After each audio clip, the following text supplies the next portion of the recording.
फिर से देखते हैं block diagram of generic microprocessor. 3 parts में रफली से डिवाइड किया जा सकता है। ALU arithmetic logic unit, number of registers, timing and control unit. Control unit का timing and control unit. ALU arithmetic logic unit इसका डिवाइड किया है 3 पार्ट्स में। स्टेटस फ्लैग्स, एड्रेस नहीं, एडर पार्ट है, कॉम्प्लीमेंटर एंड शिफ्टर। ALU में calculation होता है। कैलकुलेशन के लिए 2 नंबर की जरूरत है, जिसमें से पहला नंबर हमेशा एक्यूमुलेटर के थ्रू आता है। First number is always taken from accumulator.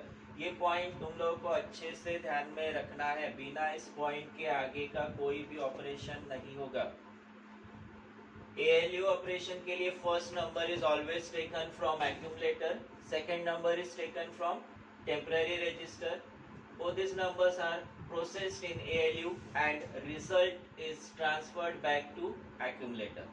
ALU calculation करता है, कैलकुलेट होने के बाद रिजल्ट इसका वापस आता है accumulator में।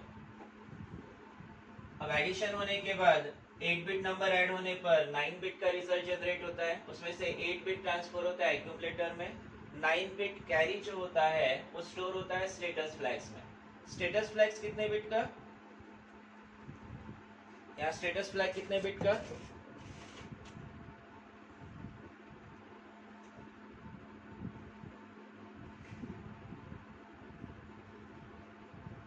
स्टेटस फ्लैग कितने बिट्स का?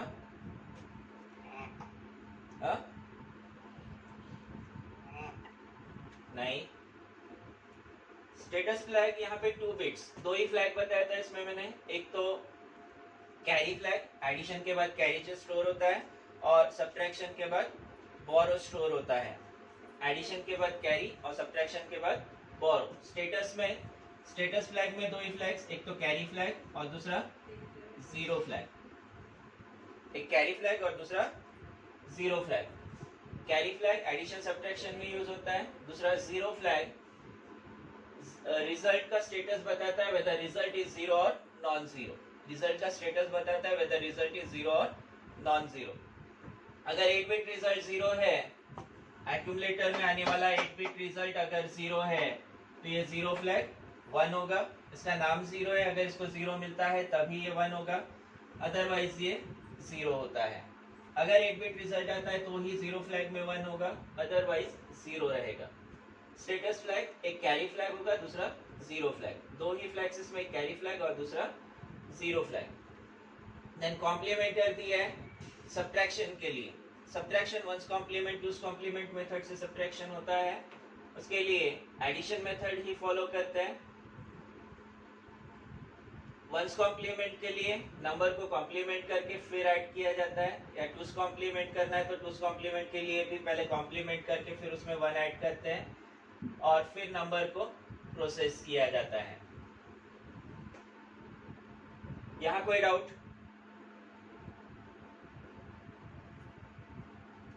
यहाँ कोई डाउट?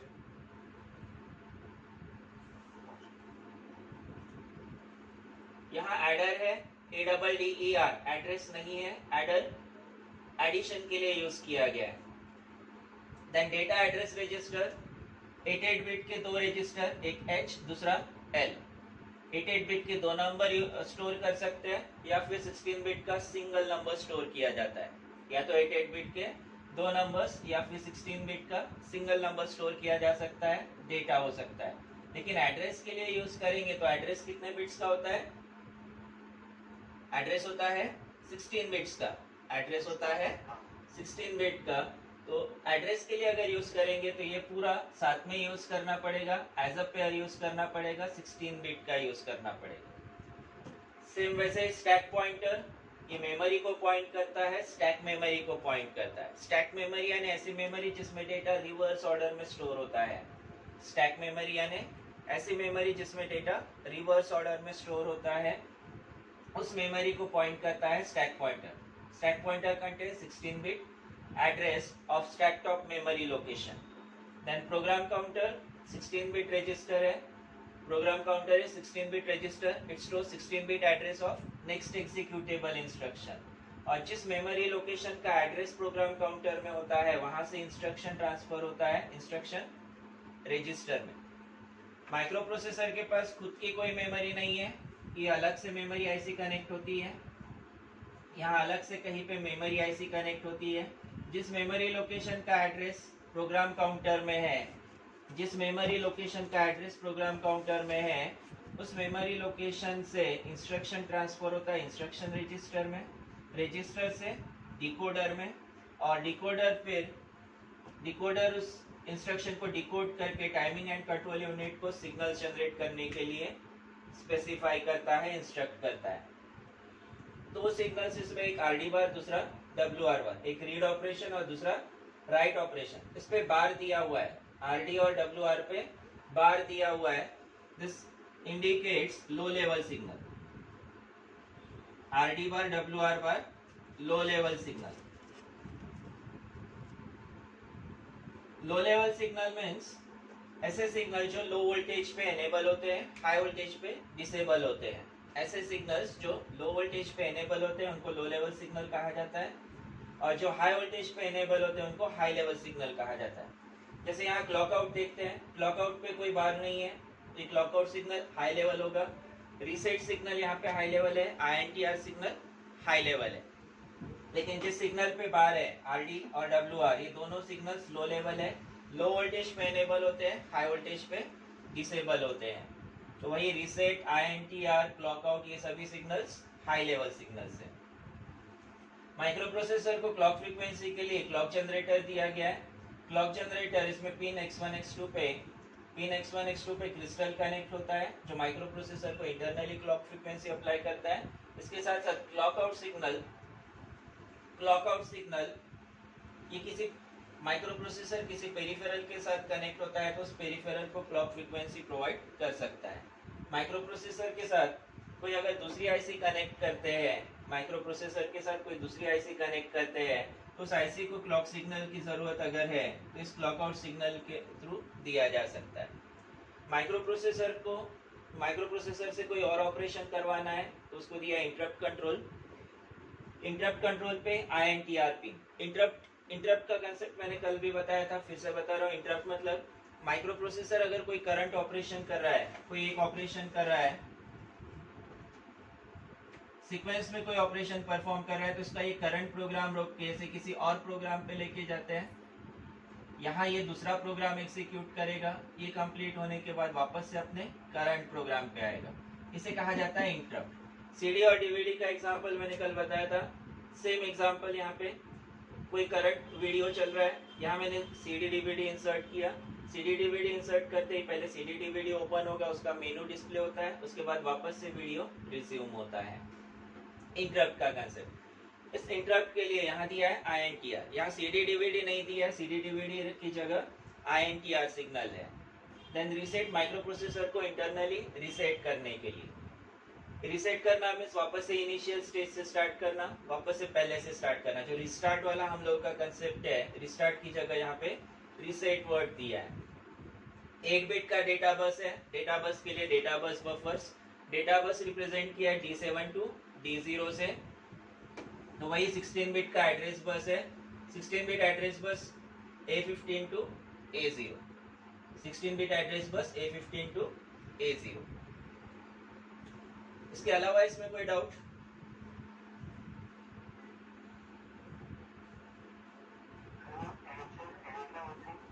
हाँ, HUL HL, हाँ, रजिस्टर से, रजिस्टर को नाम दिया है। रजिस्टर का स्पेलिंग पे ध्यान देना, REGISTER है। हम लोग जो कॉपी लिखने वाला जो रजिस्टर यूज करते हैं, सेम वर्ड यहाँ यूज किया जाता है। डेटा स्टोर करने के लिए जो पार्ट यूज किया गया इसमें, ऐसे रजिस्टर कहा गया है। और कुछ?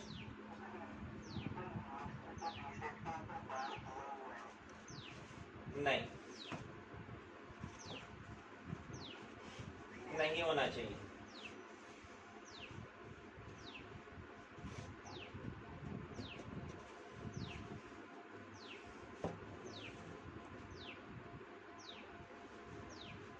और कोई doubt?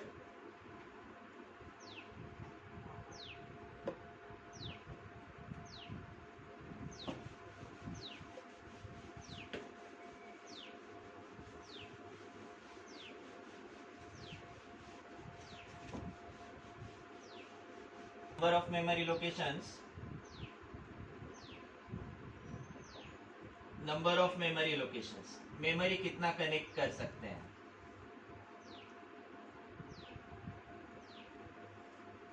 Memory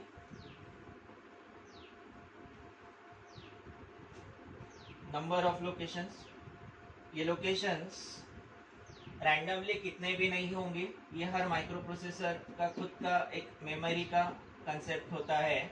number of memory location से डिपेंड करते हैं एड्रेस बस पे। नंबर ऑफ लोकेशंस डिपेंड करता है number of bits in address bus.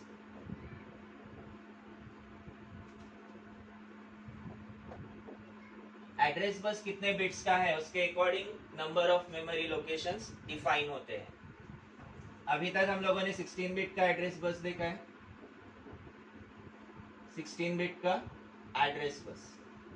Number of bits हो गए 16, नंबर ऑफ बिट्स हो गए 16। तो number of memory locations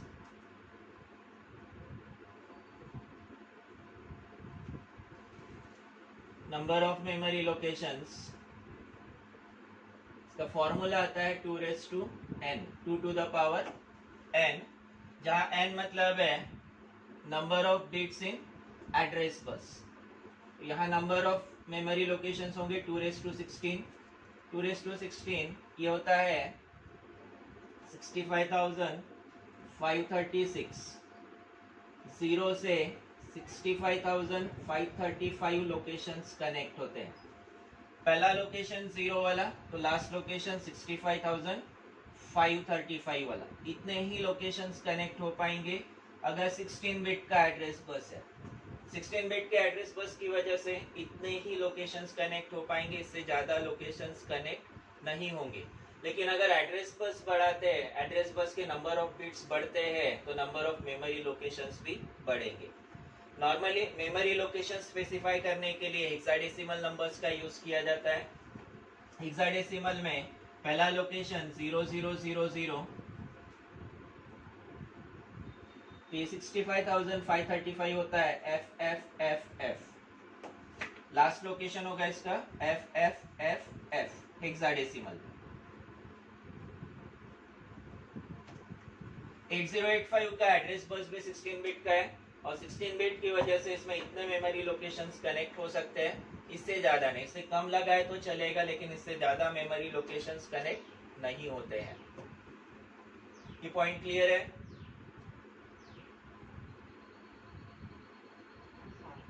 number of memory locations काय पे डिपेंड करते हैं? Number of bits in memory, bits in address bus.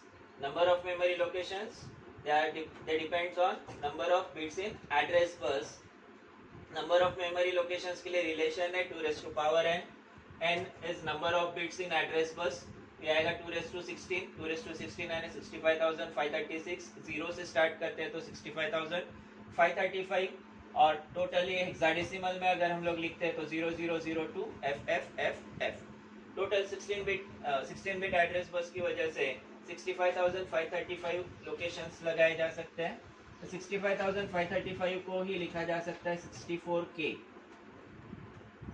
1K यानी 1024 होता है, 1K यानी 1024। तो उस रिलेशन के अकॉर्डिंग ये 65,535 ये होगा 64K। इसका हर लोकेशन 8 बिट का है, हर लोकेशन 8 बिट का। 8 बिट डेटा एक लोकेशन में स्टोर होता है। 8 बिट यानी 1 बाइट होता है, 8 बिट मीन्स 1 बाइट होता है, 8 बिट मीन्स 1 बाइट होता है। तो 65 लोकेशंस 65,535 हर लोकेशन 1 बाइट का, तो ये टोटल मेमोरी होता है 64KB। बी रिप्रेजेंट करता है बाइट।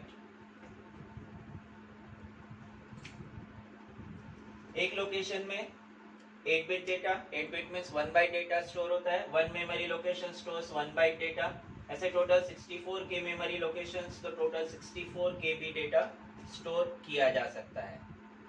टोटल 64 केबी डेटा इसमें स्टोर किया जा सकता है। नोट कर लो इसको।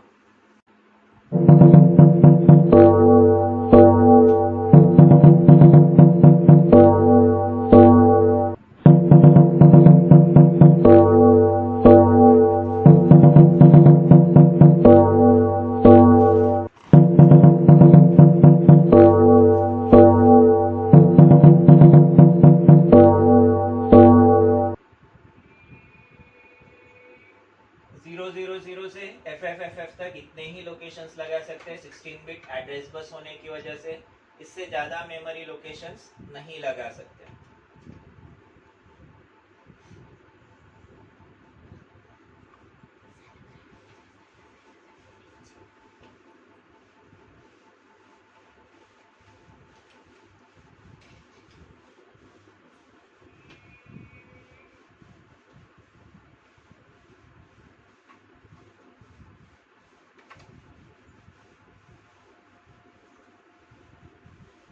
देन नेक्स्ट कंसेप्ट है जेनरिक माइक्रो प्रोसेसर के साथ ही हम लोग देखते हैं 8085 का block diagram. 8085 block micro processor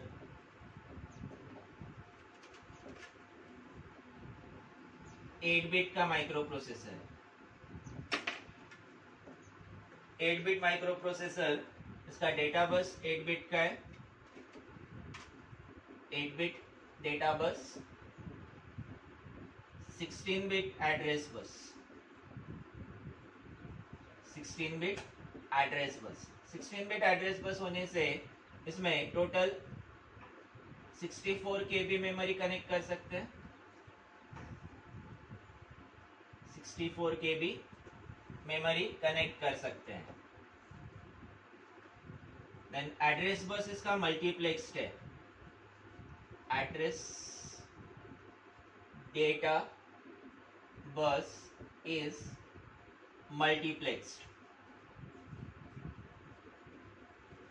Multiplexed means same bus is used for data as well as for address. एक कॉमन बस है, उस कॉमन बस को एड्रेस और डेटा दोनों के लिए यूज किया जाता है। पहले एड्रेसिंग के लिए, फिर डेटा के लिए। लेकिन डेटा बस 8 बिट का है और एड्रेस बस 16 बिट का है। डायग्राम में जैसे हम लोगों ने लिखे थे A15 to A0 16 बिट होता है, वही A15 to A8 लिखे तो ये 8 बिट हो गया। 8 बिट का address bus, higher order address bus, higher order address bus. तो बचा हुआ 8 बिट डेटा के साथ मल्टीप्लेक्स होता है। मल्टीप्लेक्स्ड एड्रेस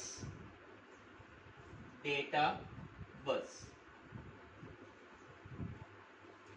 एड्रेस बस जो 16 बिट का है दो पार्ट्स में डिवाइड होता है, A15 to A8, AD7 to AD0।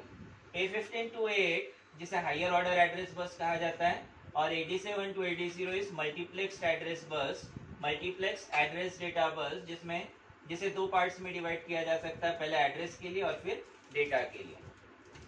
Common बस यूज किया गया है, लेकिन शुरुआत पहले उसमें एड्रेस ट्रांसफर होगा। एट ए टाइम एड्रेस और डेटा दोनों नहीं ट्रांसफर होगा। एट ए टाइम एड्रेस और डेटा दोनों ट्रांसफर नहीं होगा, पहले एड्रेस और बाद में डेटा ट्रांसफर होता है। Note down this points.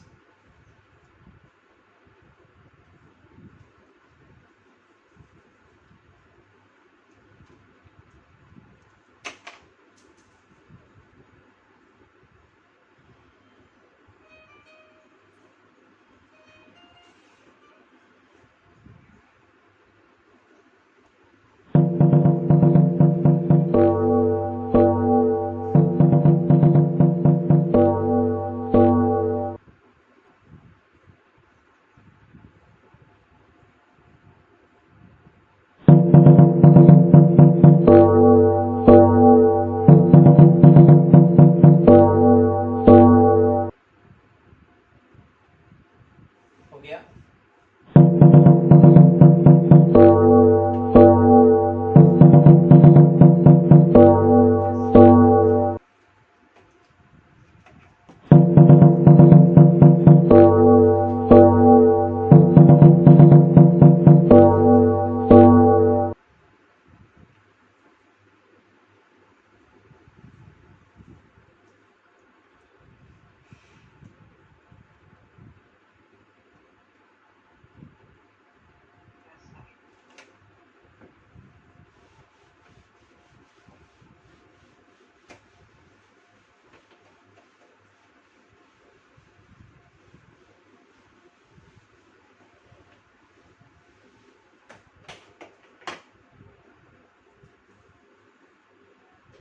Then block diagram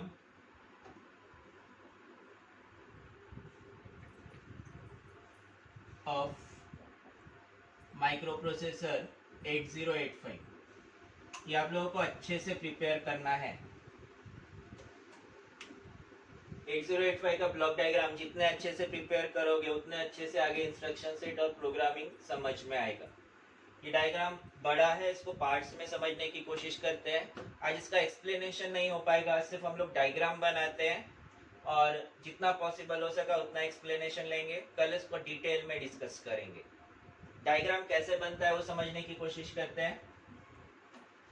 start करते हैं हम लोग राइट साइड से। यहाँ नंबर ऑफ रजिस्टर्स है,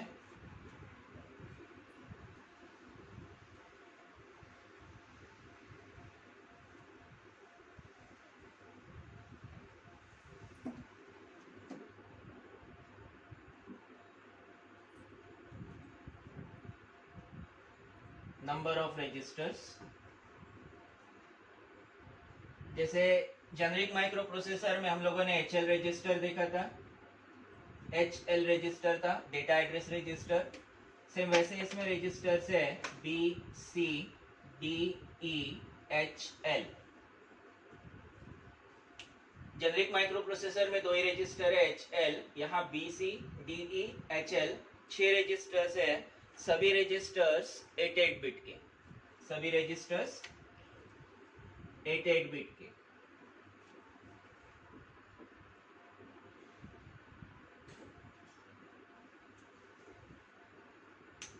सिक्सटीन बिट का 8 बिट डेटा इसमें स्टोर किया जा सकता है। Register B can store 8 bit data, C वैसे D E H L 8 bit का सिंगल रजिस्टर डेटा स्टोर कर सकता है। वही मुझे 16 बिट डेटा स्टोर करना है तो बी को पेयर किया जा सकता है सिर्फ सी के साथ। बी का पेयर बनता है सिर्फ और सिर्फ सी के साथ, इसके अलावा किसी और के साथ पेयर नहीं बनेगा। अगर मुझे 16 नंबर स्टोर करना है तो BC को पेयर बना के स्टोर किया जा सकता है। वैसे DE को पेयर बना सकते हैं, HL को पेयर बना सकते हैं, इसके अलावा कोई पेयर नहीं बनेगा। 6 इंडिविजुअल रजिस्टर्स या फिर 3 रजिस्टर पेयर। रजिस्टर पेयर बनेगा 16 बिट का, रजिस्टर पेयर बनेगा 16 बिट का। इसके अलावा ऊपर है WX, WZ, ये टेम्पररी रजिस्टर्स है। टेम्पररी रजिस्टर्स 8 बिट के दो रजिस्टर्स, 8 बिट के दो रजिस्टर्स, टेम्पररी रजिस्टर्स। देन यहाँ नीचे स्टैक पॉइंटर 16 बिट का होता है। Program counter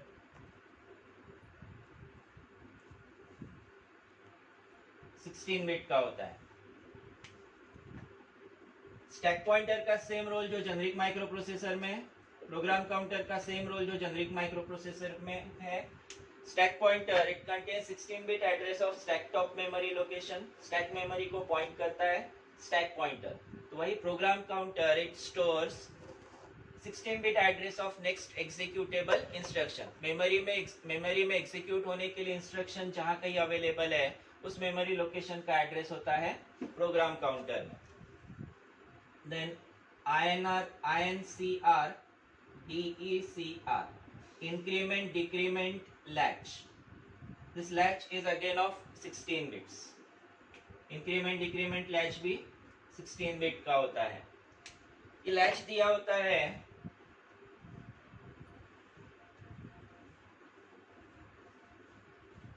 memory location 1000। पहला इंस्ट्रक्शन कंसीडर करते 1000, दूसरा इंस्ट्रक्शन 1002, 1003, 4, ऐसे नंबर ऑफ इंस्ट्रक्शंस है।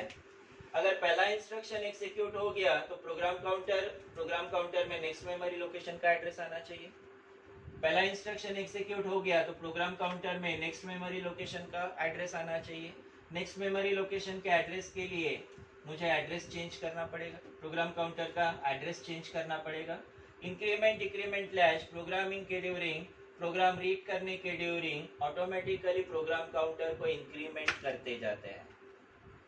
प्रोग्राम काउंटर का नंबर इंक्रीमेंट होता है इंक्रीमेंट डिक्रीमेंट लैच के थ्रू। जैसे ये एक इंस्ट्रक्शन यहाँ से रीड कर लिया, अब नेक्स्ट इंस्ट्रक्शन के लिए प्रोग्राम काउंटर में नंबर चाहिए 1001, एड्रेस चाहिए 1001। 1001 का इंस्ट्रक्शन माइक्रो प्रोसेसर रीड कर लेगा। ये रीड होने के बाद नेक्स्ट लोकेशन का एड्रेस चाहिए प्रोग्राम काउंटर में 1002। 1002 के लिए फिर से इंक्रीमेंट लैच इसको इंक्रीमेंट करेगा, प्रोग्राम काउंटर में 1002 आ गया, अब ये इंस्ट्रक्शन रीड होगा।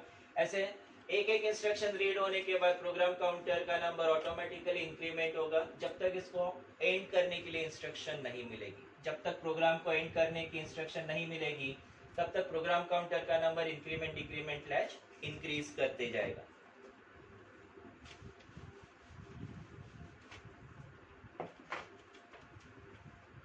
ध्यान में रखने का इसका सीक्वेंस है, यहां से स्टार्ट करो, बराबर ध्यान में रहेगा।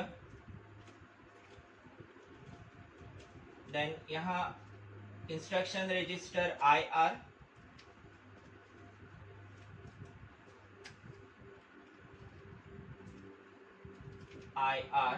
यहाँ इंस्ट्रक्शन डिकोडर ID,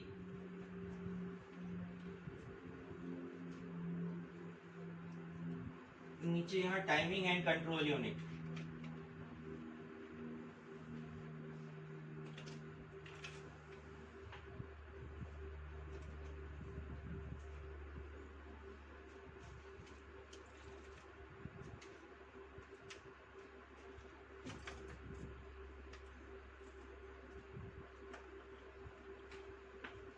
इसके नीचे इंक्रीमेंट डिक्रीमेंट लैच के नीचे एड्रेस बस,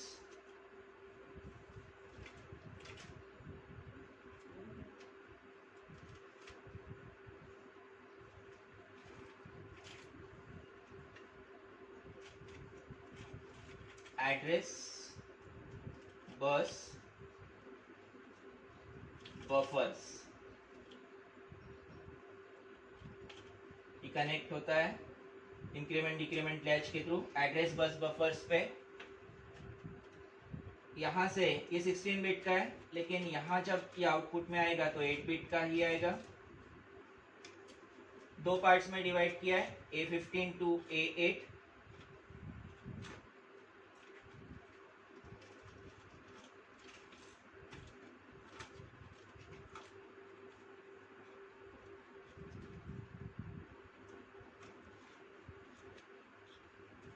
और दूसरा part AD7 to AD0। Address bus buffers A15 to A8, 8 bit का address bus, higher order address bus, यहाँ लिख सकते हैं 8 बिट। यहाँ सिंपली हायर ऑर्डर एड्रेस बस लिखते हैं।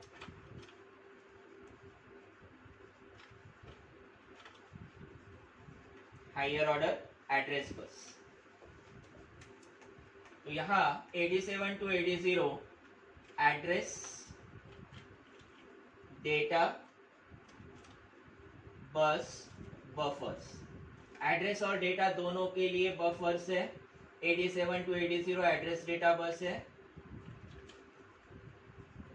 एड्रेस कंबाइन वाले को मल्टीप्लेक्स एड्रेस डेटा बस कहा जाता है।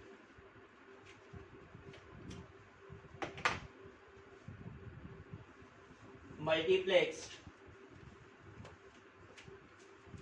एड्रेस डेटा बस, ये भी 8 बिट का है। 16 बिट एड्रेस बस दो पार्ट्स में डिवाइड किया गया है, 8 बिट का हायर ऑर्डर एड्रेस बस, तो 8 बिट का multiplex address data bus. Then यहाँ आता है प्रोग्राम काउंटर। प्रोग्राम काउंटर में जिस मेमोरी लोकेशन का एड्रेस होगा उससे इंस्ट्रक्शन ट्रांसफर होता है इंस्ट्रक्शन रजिस्टर में। जिस मेमोरी लोकेशन का एड्रेस प्रोग्राम काउंटर में है वो मेमोरी लोकेशन 8 बिट का है। 8 बिट में इंस्ट्रक्शन स्टोर होती है, वो 8 बिट इंस्ट्रक्शन ट्रांसफर होगा इंस्ट्रक्शन रजिस्टर में। तो यहाँ इंस्ट्रक्शन रजिस्टर भी 8 बिट का होना चाहिए, इससे 8 बिट का आउटपुट आएगा। इंस्ट्रक्शन डिकोडर के पास नंबर आता है। इंस्ट्रक्शन डिकोडर यहाँ यूज किया है 8 to 256 decoder. Instruction decoder is 8 to 256 decoder. This means 8 inputs. This decoder has 8 inputs and 256 outputs. 0 से लेके 255 ऐसे टोटल 256 आउटपुट्स होते हैं और हर एक आउटपुट मतलब एक इंस्ट्रक्शन का सर्किट कहा जाता है। एक आउटपुट यानी एक इंस्ट्रक्शन का सर्किट। ऐसे टोटल इसके 256 इंस्ट्रक्शंस है। इन 256 इंस्ट्रक्शंस में से 240 इंस्ट्रक्शंस हम लोग को पढ़ना है और प्रोग्रामिंग में यूज करना है। कि डिफिकल्ट हो जाता है, अगर बहुत सारा टॉपिक एक साथ कलेक्ट करोगे तो प्रिपेयर करना बहुत डिफिकल्ट हो जाता है। इनिशियली थोड़ा थोड़ा करके टॉपिक प्रिपेयर करते जाओ, काफी अच्छे से प्रिपेयर होगा। 0 to 255 टोटल 256 आउटपुट्स इसके। ये 256 आउटपुट्स यानी 256 इंस्ट्रक्शंस, 256 आउटपुट, हर आउटपुट यानी हर एक इंस्ट्रक्शन का सर्किट। ऐसे total 256 circuits timing and control unit में होते हैं। टाइमिंग एंड कंट्रोल यूनिट में होता है। टाइमिंग एंड कंट्रोल यूनिट यहाँ नंबर ऑफ सिग्नल्स जनरेट करता है। एक एक करके सिग्नल्स देखते हैं। उससे पहले इसका ALU,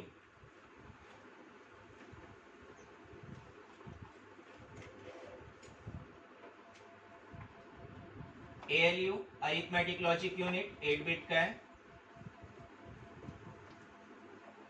ALU ऑपरेशन के लिए दो नंबर में से पहला नंबर हमेशा एक्यूमुलेटर से, दूसरा नंबर टेम्पररी रजिस्टर से। एक्यूमुलेटर यहाँ A से रिप्रेजेंट किया गया है, टेम्पररी रजिस्टर टेम्प से रिप्रेजेंट करते हैं।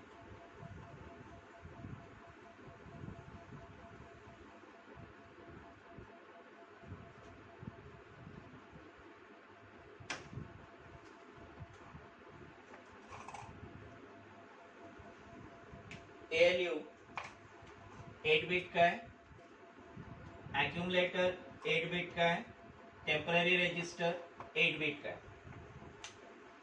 ALU it performs arithmetic logic operation. ALU operation के लिए फर्स्ट नंबर हमेशा एक्यूमुलेटर से आएगा, सेकंड नंबर आएगा टेम्पररी रजिस्टर से। सेकंड नंबर आएगा टेम्पररी रजिस्टर से।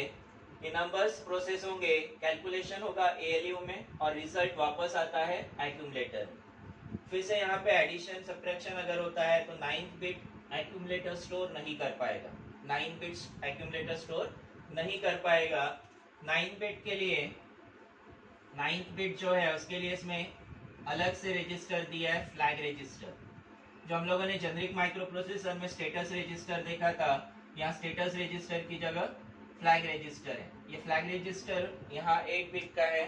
कुछ बुक्स में 5 बिट का दिया हुआ है क्योंकि 5 बिट्स यूज होते हैं। 8 में से 5 बिट्स यूज होते हैं, उस वजह से इसे 5 बिट का स्पेसिफाई किया जाता है। बट एक्चुअली ये 8 बिट का होता है। 8 बिट में से 5 बिट्स यूज होते हैं। तो जब रिजल्ट स्टोर होगा, ALU से रिजल्ट स्टोर होगा तो ALU से 8 बिट रिजल्ट एक्यूमुलेटर, इसके साथ साथ रिजल्ट का स्टेटस फ्लैग रजिस्टर में होगा। कैरी फ्लैग इसमें स्टोर होगा। उसके अलावा भी यहाँ फ्लैग्स है, नंबर ऑफ फ्लैग बिट्स है, टोटल 5 फ्लैग बिट्स है। ये फ्लैग का टॉपिक हम लोग डिटेल में डिस्कस करेंगे। फ्लैग रजिस्टर यानी हमारे लिए 4 मार्क का टॉपिक है, इसे हम लोग डिटेल में डिस्कस करने वाले हैं। देन यहाँ होता है इंटरनल बस थ्रू आउट आखिरी तक।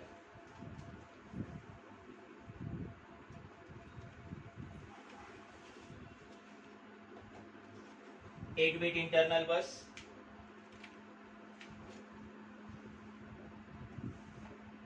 एट बिट इंटरनल बस।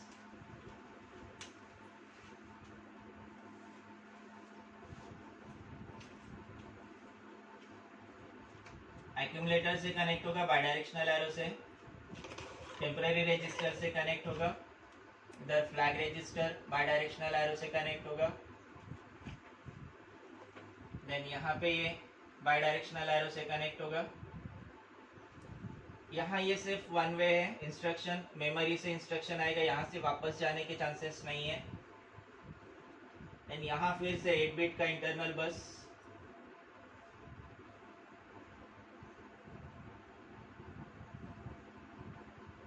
यहाँ फिर से 8 बिट का इंटरनल बस है।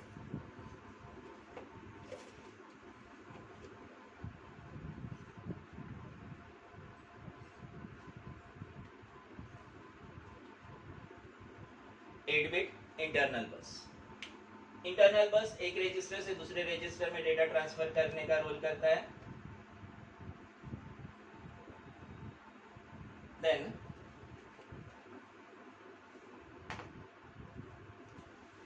ऊपर यहाँ पे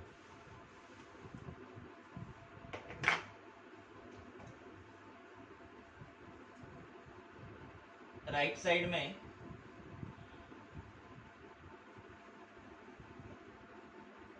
सीरियल आईओ कंट्रोल, इंटरनल बस के साथ बाई डायरेक्शनल एरो से कनेक्ट होता है। इसमें 2 पिन्स होती है, एक इनपुट के लिए SID, तो एक पिन आउटपुट के लिए SOD, आउटपुट के लिए माइक्रो प्रोसेसर से बाहर आएगा। लेफ्ट कॉर्नर पे होता है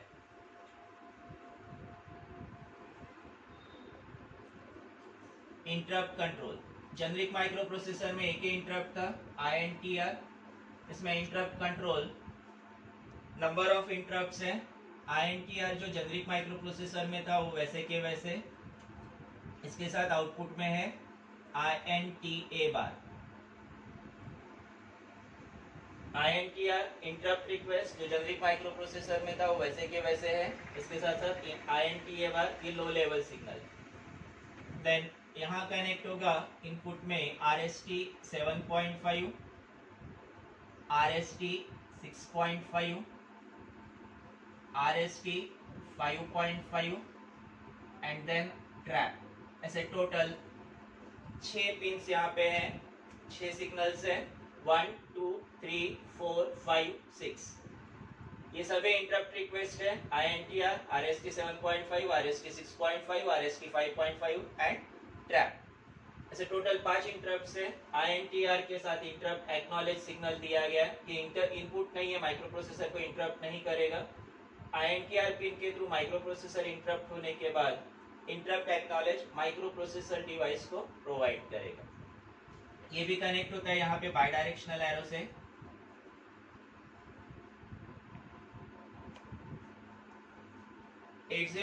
टोटल 40 पिन का ऐसी है, 40 पिन का DIP पैकेज कहा जाता है। DIP मीन्स एक IC, इस IC के दोनों साइड में पिन्स, लेफ्ट साइड और राइट साइड, ऐसे दोनों साइड पिन्स, 20 पिन्स एक साइड में, 20 पिन्स दूसरी साइड में। ऐसे टोटल 40 पिन्स होते हैं। इन 40 पिन्स में से हम लोगों ने काफी सारे पिन्स अभी तक इसमें बना लिए हैं, ऑलमोस्ट आधे पिन्स हम लोगों ने लिखे हैं इसमें। 40 पिन्स में से 16 पिन्स एड्रेस डेटा बस में मिलेंगे। 40 पिन्स में से 16 पिन्स एड्रेस डेटा बस 16, 17, 18, 19, 20, 21, 22, 23, 24 पिन्स हो गए। देन 2 पिन्स यहाँ पे पावर सप्लाई के लिए, +5 वोल्ट एंड ग्राउंड के लिए, ये 2 पिन्स है पावर सप्लाई पिन्स।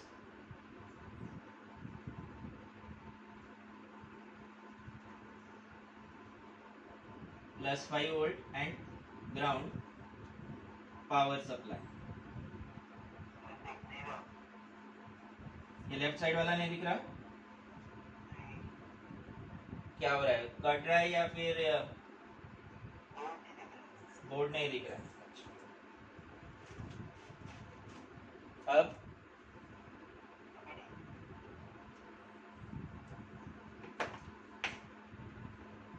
26 पिन्स हो गए। अब बचे 14 पिन्स। ये 14 pins timing and control unit में कनेक्ट होती हैं। 14 pins timing and control unit में लगती है, जिसमें क्लॉक क्लॉक जनरेटर जो जेनरिक माइक्रो प्रोसेसर में देखे थे उसके 3 पिंस कौन कौन सी थी? 3 पिंस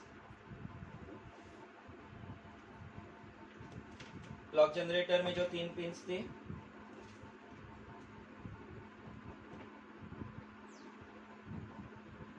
क्लॉक जनरेटर में जो 3 पिंस बराबर, क्रिस्टल नहीं, X1 पिन, दूसरा X2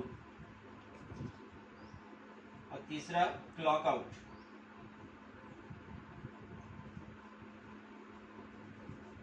क्लॉक आउट ये क्लॉक जनरेटर वाली pins, clock out clock generator वाली पिंस। क्लॉक जनरेटर की 3 pins X1 X2 clock out. Then status pins, status pins में RD बार,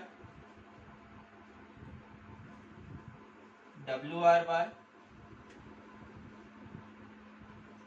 IO/M बार। यहां अगर लिखते हैं DMA pins,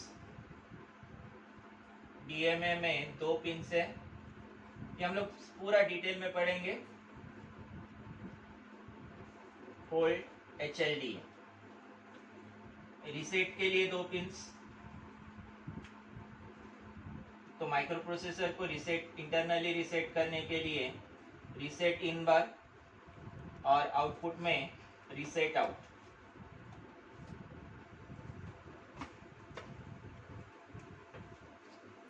then ready pin,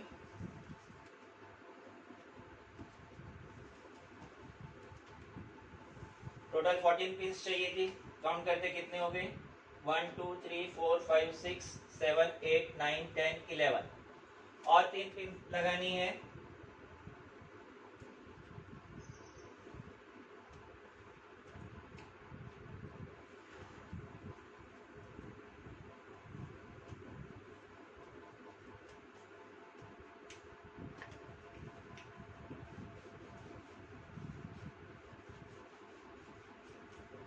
तीन पिंस और कनेक्ट करनी है। अब अगर इतनी पिंस है, ये 4 मार्क के लिए डायग्राम आता है, ब्लॉक डायग्राम आता है 8085 का, इतने पिंस है, अगर यहाँ की ये पिंस याद नहीं आ रही हो तो बोर्ड पेपर में लिखते वक्त यहाँ नंबर ऑफ पिंस बना लेना और पिंस बना के सिंपली यहाँ स्पेसिफाई करते हैं कंट्रोल पिंस।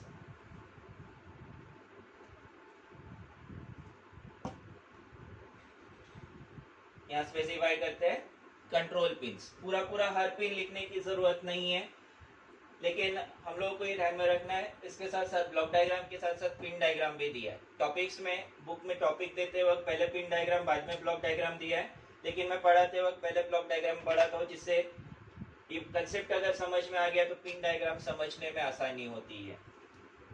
यहाँ ब्लॉक डायग्राम बनाते हो, इनकेस अगर पिन्स ध्यान में नहीं आ रही है, बोर्ड पेपर में अगर पिंस ध्यान में नहीं आ रही है तो यहाँ कंट्रोल पिंस लिख के इसको छोड़ा जा सकता है। अभी यहाँ 3 पिंस और बची हुई है कनेक्ट करने की।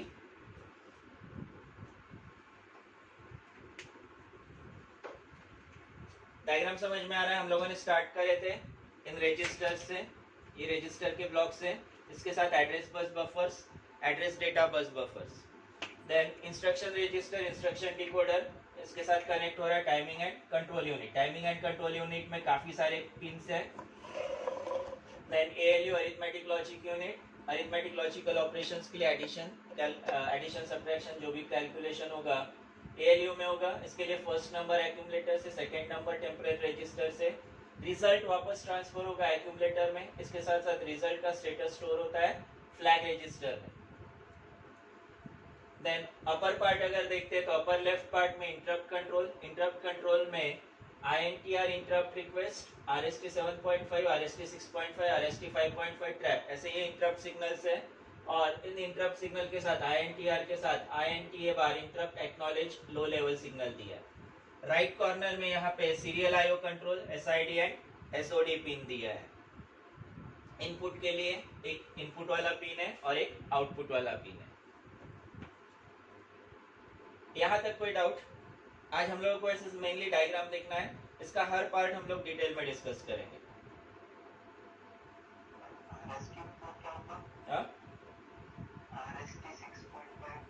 हाँ डिटेल में डिस्कस करेंगे हम लोग उसको। पूरा इंटरप्ट कंट्रोल अलग से लेंगे, सीरियल आईओ कंट्रोल अलग से लेंगे, फ्लैग रजिस्टर टोटल टॉपिक है। एएलयू का इतना ही कंसेप्ट है जो हम लोगों ने जेनरिक माइक्रो प्रोसेसर और यहाँ पे देखा उतना ही कंसेप्ट है, इसको अलग से नहीं डिस्कस करेंगे। ALU arithmetic logical operation perform करता है, उसके लिए फर्स्ट नंबर एक्यूमुलेटर से, सेकंड नंबर टेम्पररी रजिस्टर से, रिजल्ट वापस एक्यूमुलेटर में, इतना ही कंसेप्ट है। लेकिन फ्लैग रजिस्टर डिटेल में डिस्कस करेंगे, ये रजिस्टर का कंसेप्ट वापस से डिटेल में डिस्कस करेंगे, और पिन डायग्राम के साथ हम लोग ये पिन्स डिस्कस करेंगे।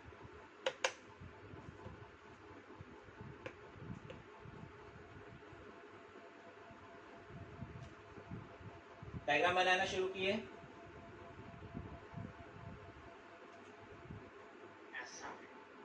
बना लो, डायग्राम बना लो।